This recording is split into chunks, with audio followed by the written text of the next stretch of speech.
Thank you, Madam Chair.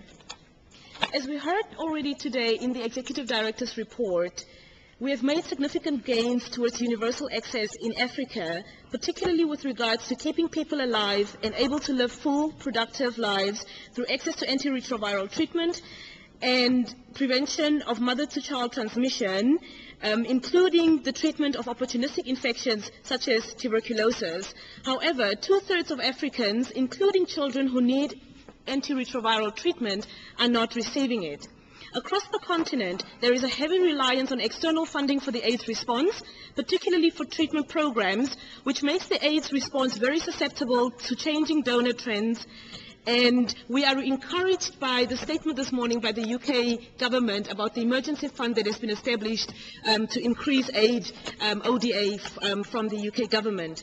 However, the future of the HIV response in Africa is extremely uncertain due to the current funding challenges, which have already led to reports of people living with HIV being turned away from ARV clinics and couples presenting at PMTCT centers being told that only one of them could be enrolled on antiretrovirals.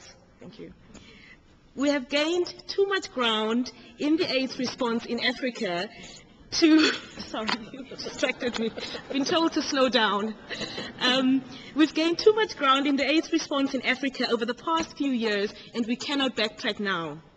Therefore, we urge donor governments and recipient governments to review their funding commitments to HIV, keeping in mind that people's lives are on the line. Madam Chair, we also note that food insecurity and malnutrition, exacerbated by challenges to environmental sustainability, and the large amount of orphans due to AIDS-related deaths on the continent, continue to significantly impact the AIDS response and the achievement of universal access in Africa. Therefore, we look forward very much to the thematic session on food insecurity in December. Ladies and gentlemen, the HIV epidemic in Africa continues to disproportionately affect women and increasingly bears the face of a woman in a long-term relationship. Gender inequality and gender-based violence are significant contributors to the vulnerability of women and girls to HIV infection. Therefore, we encourage member states to support the operationalization of the UNAIDS operational plan on addressing women, girls, gender inequality, and HIV/AIDS. In conclusion, the lack of an enabling environment plays a significant role in the ability of civil society organizations to deliver services and embrace their advocacy role.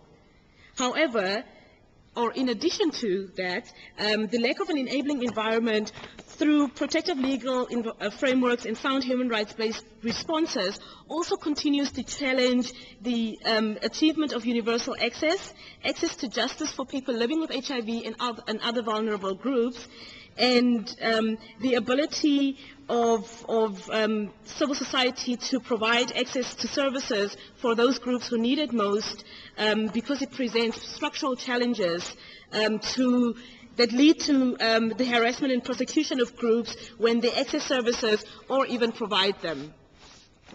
As you all know, sub-Saharan Africa does not only bear a disproportionate HIV disease burden, it is also home to the world's poorest people. Preventing new infections and HIV-related morbidity and mortality is vital to advancing almost every development goal. Therefore, we need to succeed on AIDS in Africa in order to succeed on the MDGs. I thank you.